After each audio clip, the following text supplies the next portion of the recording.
Aleluia. Salve a amada igreja com a graça e a paz do nosso Deus, amém? Louvado seja o Senhor nessa noite, porque sempre é motivo de muita alegria e muita gratidão quando nós nos reunimos na presença do Senhor para louvar o seu nome. Sabemos que esse é o melhor momento de nossas vidas, é onde nós estamos nos conectando com o nosso Deus, em comunhão com os nossos irmãos. Então, esses momentos eles devem ser considerados como os melhores momentos das nossas vidas.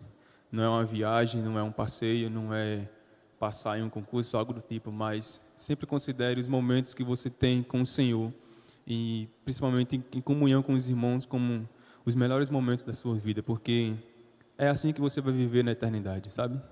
Sempre em comunhão com os irmãos e louvando esse Deus. Então, já peço que os irmãos abram vossas Bíblias lá no Evangelho de Mateus, no capítulo 10. Vamos fazer uma leitura do verso 34 até o verso 39. Eu trago como tema para essa minha ministração o preço de pregar e seguir a verdade. E quando eu me refiro a preço, eu não falo a um preço sacrificial como necessário para a salvação, como muitas pessoas pensam, mas o preço por você ter sido salvo. Coisas que se faz necessário nós nos abdicarmos pelo fato de nós seguirmos a Jesus, seguirmos a verdade, e coisas que muitas das vezes nós passamos em nossas vidas pelo fato de nós professar essa verdade. Então, a minha versão do Evangelho do capítulo 10 de Mateus, verso 34 ao 39, fala o seguinte: não penseis que vim trazer paz à terra. Não vim trazer paz, mas espada. Pois vim causar divisão entre homem e seu pai, entre a filha e a sua mãe, entre a nora e sua sogra. Assim, os inimigos do homem serão da sua própria casa. Quem ama seu pai ou sua mãe mais do que a mim, não é digno de mim. Quem ama seu filho ou sua filha mais do que mim, não é digno de mim. E quem toma sua cruz e vem após mim, quem não toma sua cruz e vem após mim, não é digno de mim. Quem ama sua vida, perderá. E quem todavia perde a vida, por minha causa, achá-la. Amém?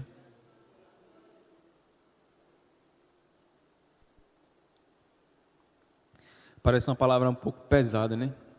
Quando a gente lê esses versos, parece que nosso Deus é um Deus da inimizade, um Deus que causa inimizade entre esses povos, mas por isso nós devemos entender sempre os contextos das passagens a quais nós estamos lendo, a quais nós estamos nos debruçando. E, meus irmãos, nós estamos diante aqui do Senhor de algumas demandas de que o Senhor ele deu aos seus discípulos. E essas demandas também servem para nós, também somos seus discípulos. E todo aquele que deseja seguir a Cristo ou ser cristão.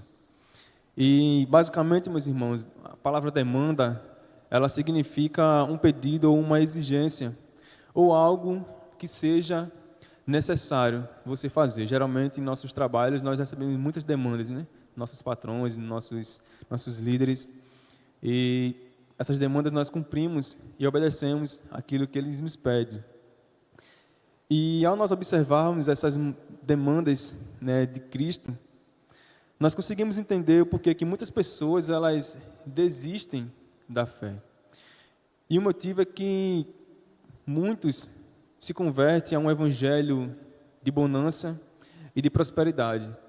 E quando essas pessoas elas se enfrentam ou elas enfrentam as dificuldades e se deparam com o sentido real do Evangelho, essas pessoas elas acabam desistindo da fé e até mesmo apostatando da fé. E, meus irmãos, o que acontece é que muitos não entendem o que realmente significa seguir a Jesus, ou você ser um cristão. E quando se depara com a verdade do Evangelho, essas pessoas elas não conseguem se manter, e muitas das vezes essas pessoas ela retrocede à vida a qual elas viviam. E, meus irmãos, Jesus, ele referiu essas palavras aos seus discípulos quando ele os enviou a uma missão. E isso você consegue observar mais nos versículos anteriores. Não vou me deter nisso, mas se você fosse observar no início do capítulo 10, vai mostrar que Jesus ele escolhe os seus discípulos. Lá no versículo 5, mais à frente, ele vai dar instruções a esses discípulos. E Jesus, ele deu autoridade a esses discípulos, ele lhes ensinou como eles deviam se comportar, como eles deviam agir em certos lugares onde ele se encontrasse, ou em qualquer lugar que ele fosse. E nesse texto ao qual nós estamos, Jesus ele deixa claro as exigências que seria requerido de todo aquele que o seguem ou que deseja o seguir. E como nós vimos nesses versos, parece ser um pouco pesado. E realmente é algo pesado. Só que quando nós nos deparamos que o Cristo que nos salvou é o mesmo Cristo que nos amou, então nós cumprimos essas exigências, nós passamos por essas ocasiões sem pesar em nosso coração ou sem pesar em nossa mente. Porque o nosso Deus, ele nos livrou de uma condenação muito maior. Então, sofrer por ele é algo que nos traz até mesmo satisfação. Isso talvez não possa ser estranho para o mundo, né? Entender isso, mas nós entendemos perfeitamente. Então, no total, aqui nesse texto, Cristo ele traz aqui 3 exigências para todo aquele que o segue. E a primeira é que quem o segue tem que estar disposto a morrer por ele. E ele nos ensina isso nos versos 34 ao verso 36. A segunda é que quem o segue deve amá-lo acima de tudo ou mais que tudo. E isso nós iremos ver no versículo 37. E por final, no verso 38 e 39, é que quem o segue tem que negar as suas vontades todos os dias. Então, nós vemos que são atitudes que nós devemos tomar que possa parecer difícil de se ver ou de se cumprir ao olho humano, mas nós fazemos isso por amor àquele que nos salvou, e isso não pesa em nossos corações.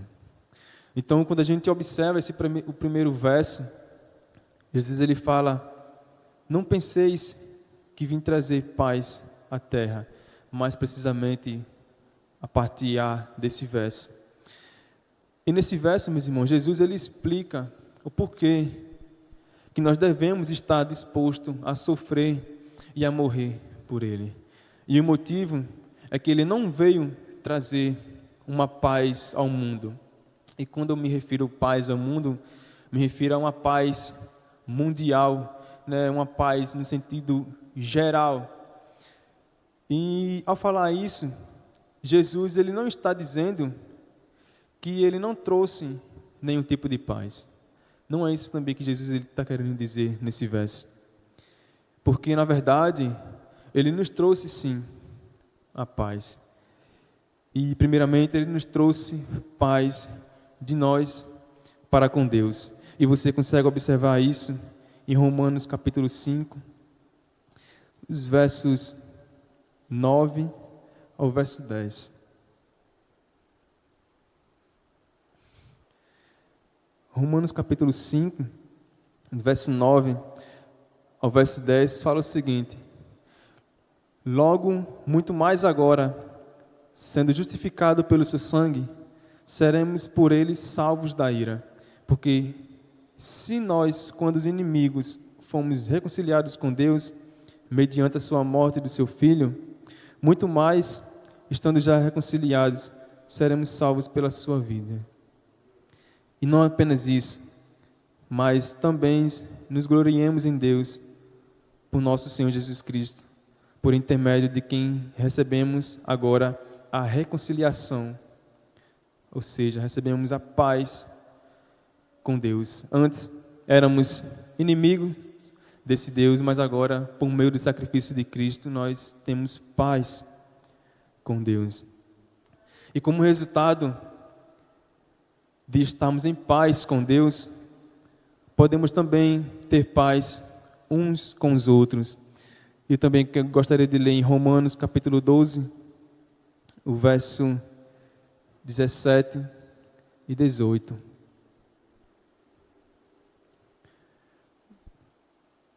Romanos capítulo 12, verso 17 e 18, que fala o seguinte: não torneis a ninguém mal por mal, esforçai-vos por fazer o bem perante todos os homens.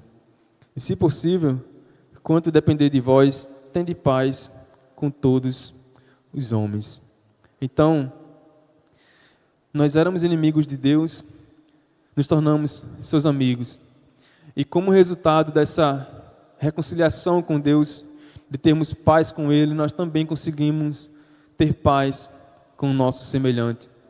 Onde nós sabemos que um ser humano que não tem Deus em sua vida é capaz de cometer as maiores perversidades, e isso sem pensar no seu próximo. Mas quando nós recebemos essa paz de Deus, nós pensamos antes de agir contra o nosso próximo e tentamos o máximo manter a paz uns com os outros. E meus irmãos, o motivo de Jesus ele dizer isso nesse texto é que muitos judeus eles acreditavam que quando o Messias ele viesse, ele iria estabelecer uma paz mundial. E não foi bem assim que aconteceu. As pessoas passavam pelas perseguições do Império Romano, então alguns judeus eles acreditavam que quando o Messias prometido viesse, ele iria estabelecer aquela paz mundial, que iria acabar com o Império Romano, ia chegar destruindo todo mundo, e ali a paz iria se estabelecer. Mas se nós fôssemos olhar por esse sentido, esse Messias teria fracassado. Então, Cristo, na sua primeira vinda, ele não veio estabelecer essa paz mundial.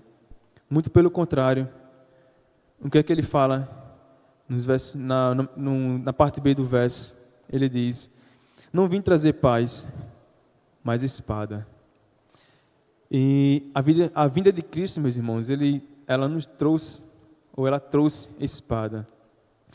E ao falar isso, Jesus ele não está dizendo que veio fundar uma religião baseada na violência, porque isso pode passar na nossa mente, né?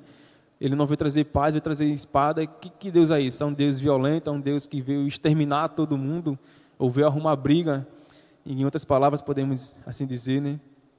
E ele não veio fundar uma religião baseada na violência, como é o exemplo dos muçulmanos, né? Que todo aquele que não adoram lá ao seu Deus, eles merecem morrer, ser decapitado e por aí vai. Então, eles fundamentam a sua religião, a sua crença baseado na violência. E Cristo ele não veio fazer isso. Ele também não está dizendo que nós deveríamos converter os descrentes à força, né? Ou você chegar a pregar o evangelho e a pessoa não quiser receber o evangelho, você tentar empurrar de goela abaixo naquela pessoa a palavra de Deus, forçando aquela pessoa a se tornar cristã. E onde nós sabemos que quem faz esse papel é tão somente o Espírito Santo, de convencer o homem do pecado, da justiça e do juízo. Nós somos apenas um mensageiro, pregamos a palavra da verdade. E o Espírito Santo de Deus é quem trabalha na vida do ser humano, abre seus corações e sua mente para que eles possam entender e enxergar que estão no caminho errado. Então nós não temos o dever de obrigar ninguém a ser crente. Muitas pessoas chegam até a fazer promessas, né? Venham para Jesus que sua vida vai mudar, vai ser assim, vai ser assado. E quando essas pessoas, como eu falei anteriormente, se convertem a esse tipo de evangelho e encaram a verdade do evangelho, essas pessoas não se mantêm, porque elas não se converteram ao evangelho, se converteram a qualquer palavra que foi pregada para ela, menos ao evangelho verdadeiro. E meus irmãos, o que é que Jesus quer dizer então com essas palavras? Jesus aqui, ele está dizendo é que a sua vinda, ela causaria conflitos entre pessoas. E, se possível, até mesmo entre países. E o motivo disso é a afirmação que ele faz de si mesmo. Veja o Evangelho de João, o capítulo 14, o verso 6, uma passagem muito conhecida por nós, que Jesus ele faz uma afirmação que para muitos é algo, poderia ser visto até como um herege, né? Uma heresia você afirmar isso. Então Jesus ele faz essa afirmação acerca de sua pessoa, e onde muitas pessoas não concordam com isso, e principalmente naquela época também, muitas pessoas chegaram a rejeitar ele por causa disso. E ele fala o seguinte, né? Respondeu-lhe Jesus: eu sou o caminho, a verdade e a vida. Ninguém vem ao Pai senão por mim. E, meus irmãos, Jesus, ele afirma ser o único caminho que leva a Deus. Aonde no mundo se diz que toda religião leva a Deus, ou todos os caminhos levam a Deus, né? E aonde você consegue ver nitidamente que isso é uma mentira, porque Cristo revelou ser o único caminho que leva a Deus. Jesus também ele afirma ser a verdade, e o mundo diz que não existe uma verdade absoluta. Tudo é relativo, tudo depende do seu ponto de vista. O que pode ser certo para você pode não ser certo para mim. O que pode ser verdade para você pode não ser verdade para mim. E isso também, meus irmãos, é uma mentira que a sociedade tenta implantar na mente das pessoas. Não somente isso, mas também Jesus ele afirma ser a vida. E as pessoas, elas acreditam estarem vivas, mas na verdade elas estão mortas espiritualmente. E só Jesus pode dar a vida, e a vida eterna.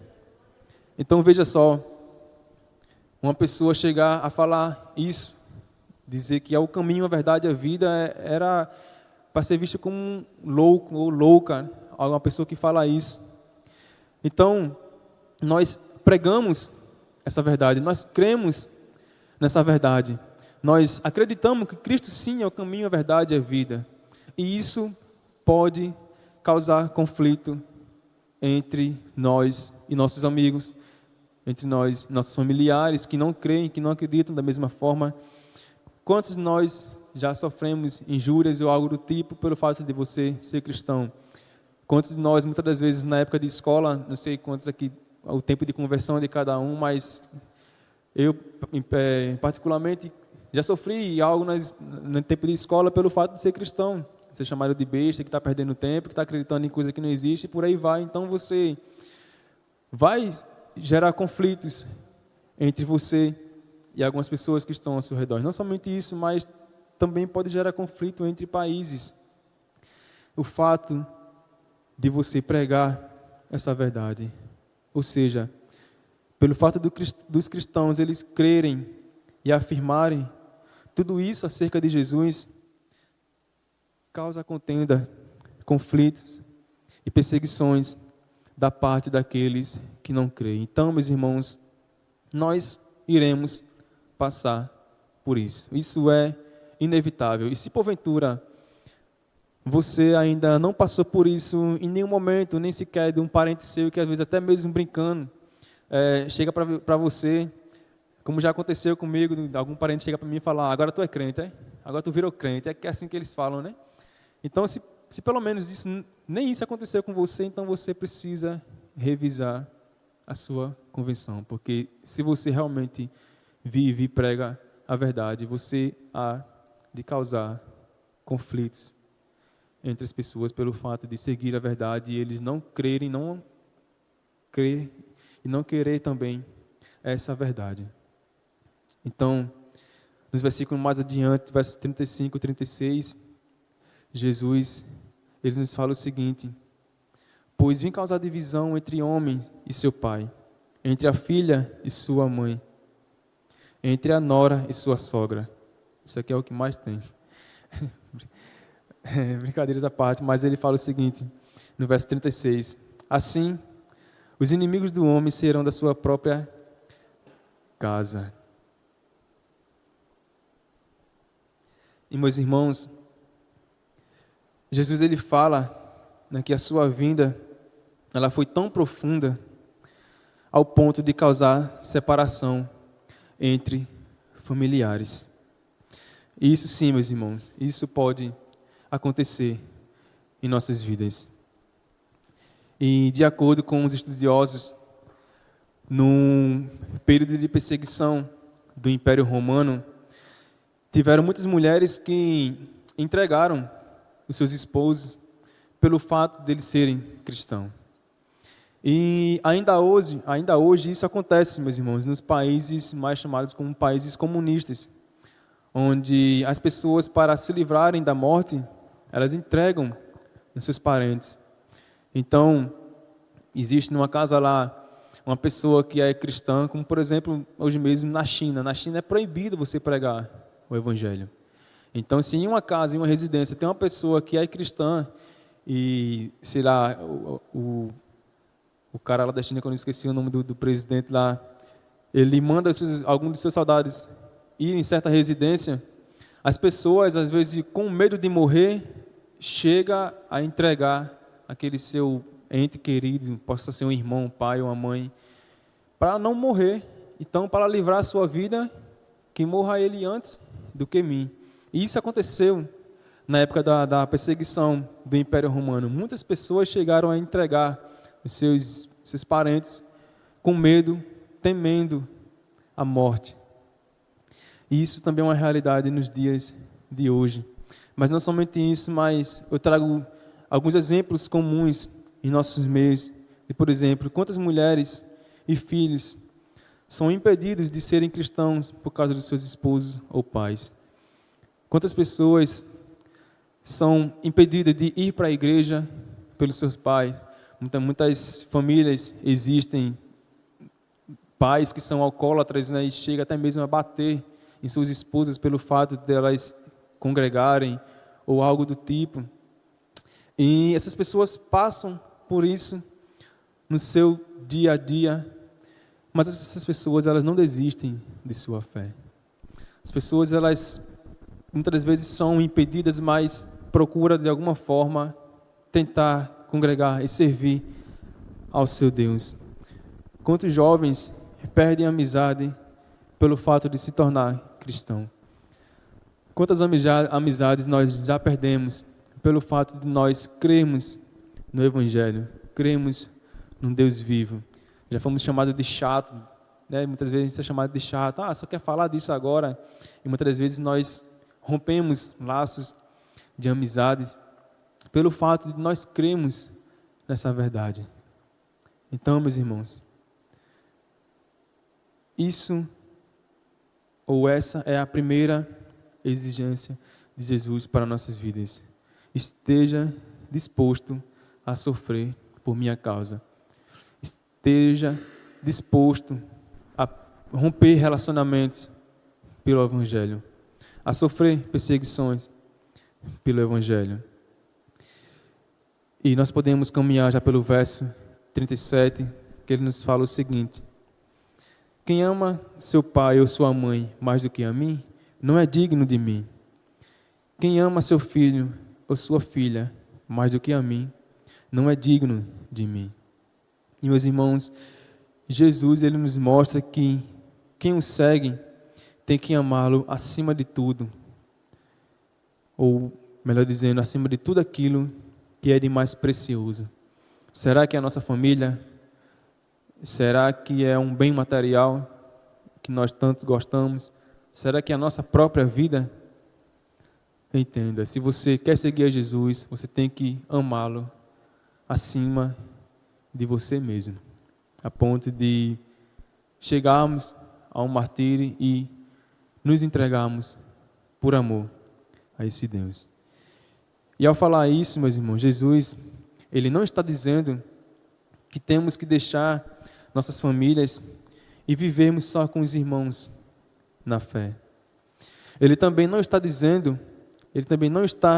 nos encorajando, na verdade, a forçar a focar tanto na obra e esquecermos das nossas obrigações, muitas das vezes como pai, como mãe, como filho, como esposas, até mesmo como maridos.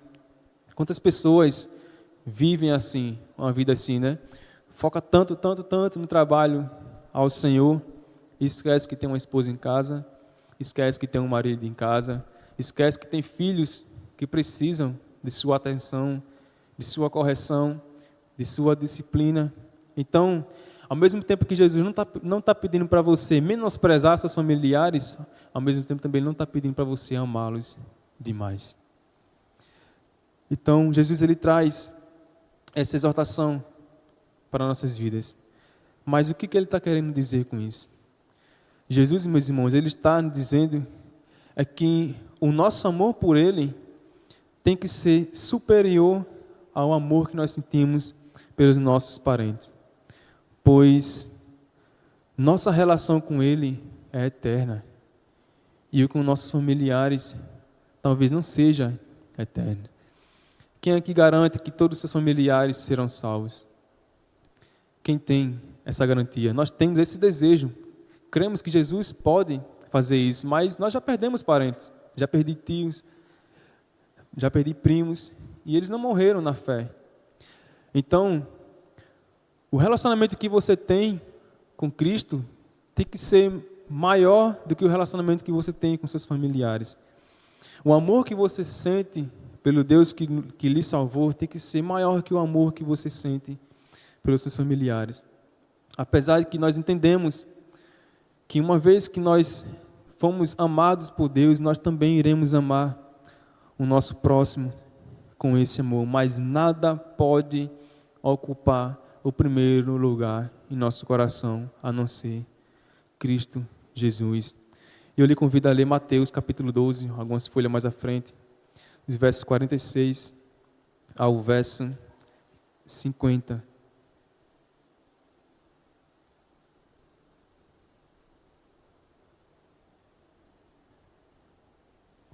E fala o seguinte: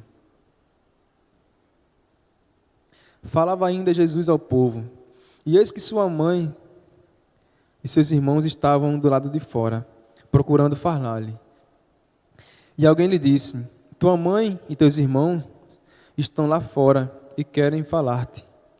Porém, ele respondendo ao que lhe trouxera o aviso, lhe disse: quem é minha mãe e quem são meus irmãos? E estendendo a mão para os discípulos, disse: eis minha mãe e meus irmãos. Porque qualquer que fizer a vontade do meu Pai celeste, esse é meu irmão, minha mãe e irmã. Então você veja, Jesus ele tinha sim parentes. Tiago, o autor da carta de Tiago, Judas também, o autor da carta de Judas, que se encontra no Novo Testamento também, eles eram irmãos de Jesus. Mas quando Jesus olha para esse recado que lhe trouxeram, ele olhou para seus discípulos e disse: essa é minha família verdadeira. Todo aquele que faz a vontade do meu Pai, esses são meus irmãos e minhas irmãs. E aqui nós recebemos uma lição muito importante, meus irmãos, que muitas das vezes nós nem consideramos isso, mas a nossa família na fé, ela é mais importante do que a nossa família de sangue. Você acredita nisso? Você consegue entender isso? Veja bem, com quem você irá passar a eternidade? É com a sua família da fé. Quem é que compartilha da mesma fé que você? São os seus irmãos na fé. Quem é que caminha com o mesmo propósito? São seus irmãos na fé. Então, o Evangelho, ele coloca a família cristã, até mesmo muitas das vezes, acima da família terrena. Mas muitas das vezes isso é difícil nós agirmos dessa forma, ou pensar dessa forma, que pelo fato de você ter vivido com uma pessoa, com seu irmão desde pequeno, você cria um laço de amor muito grande pelos seus irmãos e seus primos, tios e por aí vai. Mas nós precisamos amar nossos irmãos na fé. mais do que a nossa família terrena. Isso não sou eu que estou falando, isso é o Evangelho que nos mostra. E nessa passagem de Mateus 12, Jesus ele mostra que a família de Deus, ou todo aquele que lhe serve, ela é mais importante que a terrena. E o que Jesus, meus irmãos, ele nos ensina no verso 37, é que diante de situações para escolhermos os nossos parentes ou a Ele, nós devemos escolher a Ele. Por exemplo, mentir para livrar um irmão de qualquer outra coisa, ou falar a verdade. O que é que você faria? Você mentiria para livrar a pele do seu irmão, ou você falaria a verdade porque você vive a verdade e prega a verdade? Então, quando a gente coloca isso na balança, nós vemos que realmente essa palavra ela é pesada aos nossos corações, porque ela nos exige algo que ao mundo não é visto como bom ou normal. Então, entre você livrar a pele do irmão seu de alguma consequência ou falar a verdade, é melhor falar a verdade. Nós até já fizemos muitas vezes isso, quando era criança.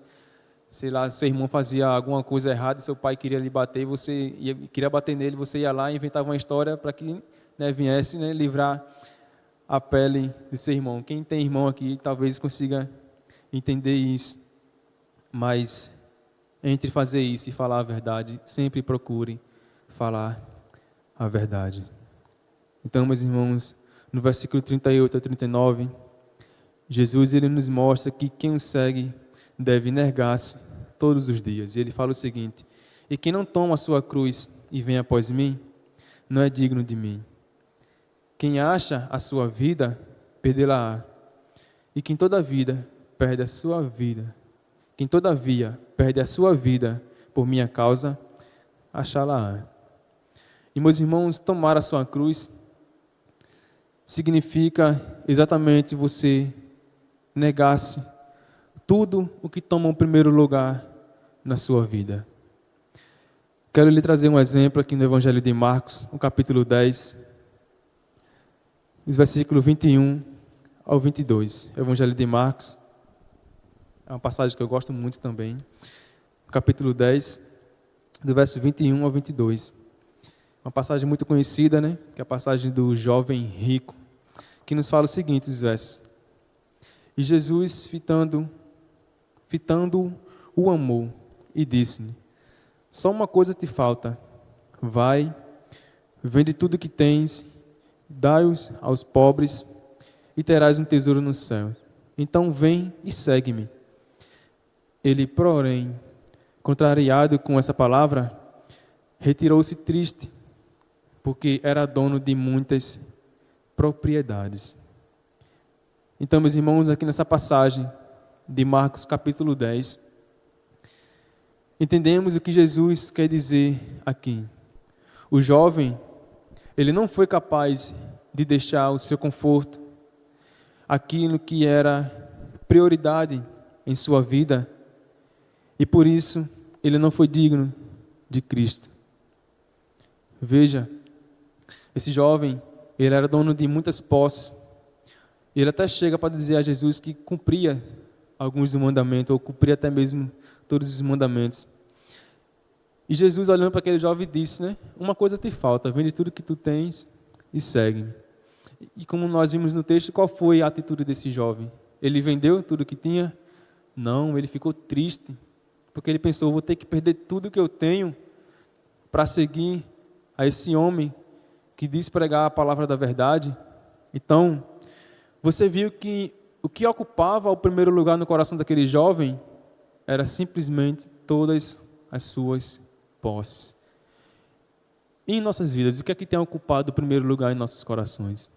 Será que tem sido Jesus? Ou tem sido os nossos desejos? Tem sido as nossas vontades? Tem sido os nossos sonhos, os nossos projetos?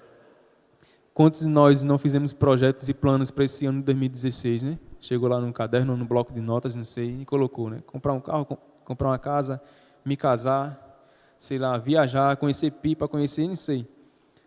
Aí por último está lá embaixo do caderno, né? leia algum livro, sei lá, que edifique sua fé. Cristianismo Puro e Simples, de Charles Spurgeon, sei lá. Cristianismo Simplificado, de Augusto Nicodemos. Você bota lá no final, e em cima está viagem, passeio, casamento, casa, carro. Quando você olha para esse planejamento, o que é que está ocupando o primeiro lugar no coração dessa pessoa? É o Evangelho? Ou são aquilo que ele quer desejar e ter no decorrer do ano? Então, uma pessoa que pensa assim, está pensando igual esse jovem. Não está colocando Deus em primeiro lugar em sua vida. E, meus irmãos, você tomar a sua cruz é você se dispor de todas as suas prioridades e enfrentar o martírio por amor a Cristo. E Jesus, ele ainda diz, né, que quem perder a sua vida, quem achar a sua vida, na verdade, perderá. Mas quem todavia perde a sua vida por amor de mim ou por minha causa, achá-la. E achar a vida significa você viver seus prazeres mundanos, como seus confortos, seus bens materiais, sua prosperidade financeira e etc. Veja um exemplo no Evangelho de Lucas, no capítulo 12, o verso 18 ao 21. Evangelho de Lucas, capítulo 12, versículos 18 ao 21, fala o seguinte: E disse-lhe: Farei isto, destruireis meus celeiros, reconstruirei-los maiores, e aí recolherei todo o meu produto e todos os meus bens. Então direi à minha alma: Tens em depósito muitos bens para muitos anos, descansa, come, bebe e regala-te. Mas Deus lhe disse: Louco, esta noite te pedirão a tua alma, e o que tens preparado, para quem será? Assim é o que entesoura para si mesmo e não é rico para com Deus. Então, você vê que nessa passagem aqui, esse certo homem, ele se gabava, né, daquilo que ele tinha, de suas posses, de que seus celeiros estavam cheios. Ele se sentia confiante naquilo, depositava a sua confiança naquilo. Esse homem, ele achou a sua vida. Ele estava vivendo em seus prazeres, em seu conforto, em seus bens materiais. E, meus irmãos, achar a vida nesse mundo é você viver em busca da sua satisfação pessoal e deixar Deus em segundo plano. E quem vive assim não entra no reino de Deus. Não é digno de ter o Senhor Jesus em sua vida. De outra forma, por outro lado, já você perder a sua vida significa que você pode sim obter bens, sucessos e etc. Mas isso nunca, jamais ocupará o primeiro lugar na sua vida. Essas coisas são coisas secundárias, que se porventura você chegar a perder, não vai lhe fazer falta, porque o que você tem de melhor habita dentro de você, que é a presença de Deus. Não sei se muitos lembram da ministração que o nosso irmão Luan ele trouxe, e ele mostrou de que Moisés, ele não queria alcançar a terra prometida se não estivesse com a presença de Deus em sua vida. Então, você ter tudo, mas não ter Deus, é a mesma coisa que você não ter nada. Então, é essas exigências que Jesus ele nos traz para nossas vidas. E eu gostaria de trazer apenas duas aplicações para nossas vidas, que seria o seguinte: ser cristão não é ter uma vida de paz e prosperidade, mas de batalhas e perseguições por amor e pela verdade. E que por mais que nós venhamos alcançar alguns bens mediante os nossos esforços terrenos, mas isso nunca, jamais deve ocupar o primeiro lugar em nossas vidas. Sabemos que Deus ele nos dá como bons administradores, mas isso não pode jamais ocupar o primeiro lugar em nossas vidas e fazer com que nós venhamos amar mais as coisas do mundo do que o próprio Deus.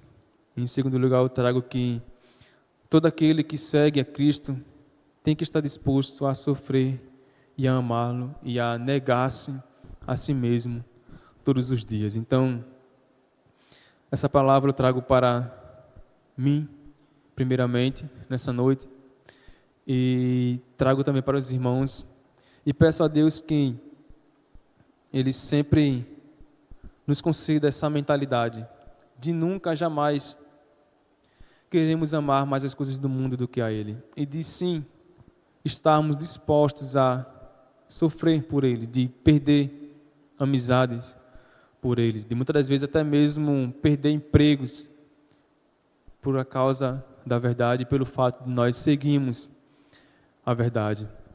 Então, que nós tenhamos sido encorajados com essas palavras e não amedrontados com essas palavras, mas que possamos nos sentir encorajados de que Cristo, Ele é tudo o que nós precisamos e que se nós temos Ele, nós temos tudo em nossas vidas. Amém? Então, dessa forma eu agradeço essa rica oportunidade em nome de Jesus. Amém?